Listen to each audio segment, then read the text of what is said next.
Hi mga ka-reels! Disclaimer lang, hindi po ito Halloween reels.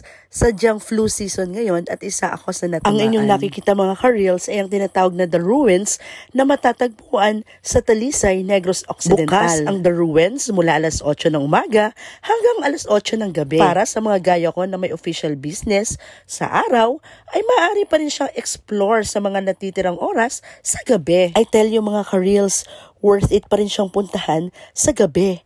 Lalo mong makikita ang kagandahan ng The Ruins. Tara, samahan niyo ako mga ka-reels. Pasukin natin siya. Alam niyo ba mga ka-reels, nakilala rin ito as Taj Mahal of Talisay, Taj Mahal of Negros, and the Taj Mahal of the Philippines. Ang tanong, bakit The Ruins? Ang bahay na ito ay itinayo noong 1920.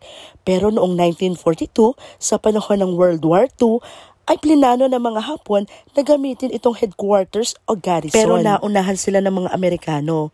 Pagdating ng mga Amerikano ay nag-instruct sa mga Filipino na lahat ng mga mansyon na pwedeng gamitin kuta o headquarters ng mga Hapon ay sunugin. Kaya sinunog nila ito sa loob ng 3 araw intentionally with consent sa owner o sa family. Ito pala ay pag-aari ng wealthy sugar businessman na si Don Mariano Ledesma Lacson at ang kanyang Portuguese wife na si Maria Braga Lacson. Ang nakikita nyo ay ang remains ng The Ruins.